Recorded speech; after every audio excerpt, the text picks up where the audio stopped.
नमस्कार, मैं हूं आपके साथ प्रेरणा कौशिक और आप देख रहे हैं एनबीटी इंटरनेशनल। भारत और कनाडा के बीच हाल ही में बढ़े राजनीतिक तनावों का असर अब हवाई यात्रा पर भी नजर आ रहा है। ये तनाव विशेष रूप से उन लोगों पर असर डाल रहा है जो कि इन देशों के बीच यात्रा करते हैं। विशेषज्ञों के अनुसार इन तनाव के कारण यात्रा की मांग में गिरावट आ रही है, खासकर पंजाब से। वीजा कैंसिलेशन और एयरलाइंस किराए में गिरावट देखी जा रही है। कनाडा की कड़ी इमिग्रेशन पॉलिसी और बढ़ते वीजा रद्दीकरण दरों के कारण यात्रा की मांग में गिरावट दर्ज की गई है। खासकर छात्रों और टूरिस्ट के लिए वीजा रद्दीकरण की दरों में भारी वृद्धि हुई है। जी हां, इसका सीधा असर एयरलाइंस टिकटों की कीमतों पर भी पड़ रहा है। अब दिल्ली से टोरंटो मार्ग पर औसतन टिकट की कीमत $775 और दिल्ली से वैंकूवर मार्ग पर लगभग $660 की टिकट की कीमत बताई जा रही है। एयर इंडिया और एयर कनाडा की उड़ानों के बारे में भी आपको बताते हैं। एयर इंडिया अपने नेटवर्क को बनाए हुए है और दिल्ली से कनाडा के लिए 21 साप्ताहिक नॉन स्टॉप फ्लाइट्स ऑपरेट करता है, जिनमें से 14 फ्लाइट्स टोरंटो के लिए और 7 फ्लाइट्स वैंकूवर के लिए हैं। वहीं एयर इंडिया भी टोरंटो और मॉन्ट्रियल से रोजाना सेवाएं देती है और लंदन के रास्ते मुंबई से भी कनेक्शन प्रदान करती है। साल 2022 में हुए एयर सर्विस एग्रीमेंट के बाद दोनों देशों के बीच अनलिमिटेड फ्लाइट्स की परमिशन दी गई, जिससे दोनों एयरलाइंस को अपनी उड़ानों की संख्या बढ़ाने का मौका मिला है। लेकिन सवाल यही उठता है कि ये बढ़ी हुई उड़ानें आगे चलकर क्या स्थिति में रहेंगी।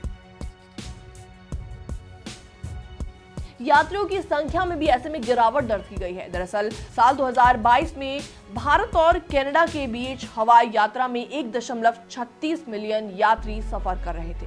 दिल्ली टोरंटो मार्ग सबसे बिजी रूट था, जहां 7,06,000 यात्रियों ने यात्रा की, जबकि दिल्ली से वैंकूवर की बात की जाए तो इसमें 3,40,000 यात्रियों ने यात्रा की। पंजाब का इस यात्री संख्या में एक महत्वपूर्ण हिस्सा था, लेकिन अब वहां से यात्रा की मांग में गिरावट आ रही है, जिससे एयरलाइंस को अपनी रणनीतियों में बदलाव लाने के लिए मजबूर किया जा रहा है। एग्जाम्पल के तौर पे न्यूज एयरलाइंस ने फरवरी 2025 से अपनी अमृतसर टोरंटो उड़ान पर 50% क्षमता में कमी का ऐलान कर दिया है, जबकि ये सेवा सिर्फ 2 साल पहले ही शुरू की गई थी। कतर एयरवेज और वर्जिन अटलांटिक जैसे नए एयरलाइंस के प्रवेश में प्रतिस्पर्धा काफी ज्यादा बढ़ सकती है, जो कि इस सेगमेंट में दबाव भी बना सकती है और इन प्रतिस्पर्धाओं की वजह से एयरलाइंस के मुनाफे में भी कमी आ सकती है और टिकट की कीमतों पर भी भारी असर पड़ सकता है। हालांकि वर्तमान में भारत और कनाडा के बीच लगभग 40 साप्ताहिक उड़ानें संचालित हो रही हैं, जो कि महामारी से पहले के मुकाबले डबल है। अब सवाल यही उठता है कि क्या ये उड़ानें और ज्यादा बढ़ेंगी या इस बिंदु पर और भी ज्यादा गिरावट दर्ज की जाएगी। एयर इंडिया को बदलते हुए बाजार के हालत पर अपनी रणनीति तय करनी होगी। ऐसे में स्पेशलिस्ट का कहना है कि एयर इंडिया 2025 की गर्मियों से अपनी दूसरी दिल्ली टोरंटो सेवा को स्थगित कर सकती है और इसके बजाय अमेरिका के लिए अपनी क्षमता बढ़ा सकती है। इसके अलावा एयर इंडिया अपने बेड़े को ऑप्टिमाइज करने के लिए बोइंग 777-300ER से बोइंग 787-9 पर शिफ्ट भी कर सकती है, जिससे उन्हें ईंधन की बचत हो सकती है।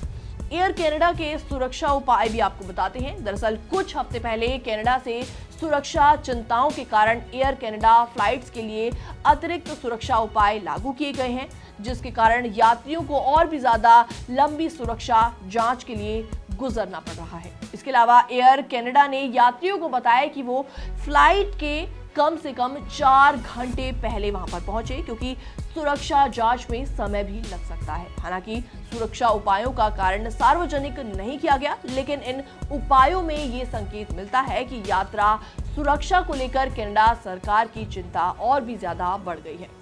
भारत और कनाडा के बीच बढ़ते राजनीतिक तनाव का असर हवाई यात्रा पर पड़ रहा है और इस प्रभाव से यात्रा की मांग में गिरावट आई है और एयरलाइंस को अपनी रणनीतियों में बदलाव करना बेहद जरूरी हो गया है। हालात की चुनौतीपूर्ण प्रकृति को देखते हुए एयरलाइंस को अपनी उड़ान नेटवर्क और ऑपरेशन रणनीतियों को फिर से परखने की बहुत ज्यादा जरूरत है। फिलहाल इस पूरी खबर पर आपका क्या रिएक्शन है, आपके क्या विचार हैं, आप भी हमें जल्दी से कमेंट सेक्शन में कमेंट करके जरूर बताएं। बाकी वर्ल्ड से जुड़ी छोटी और बड़ी खबरें देखने के लिए जरूर सब्सक्राइब करें एनबीटी इंटरनेशनल।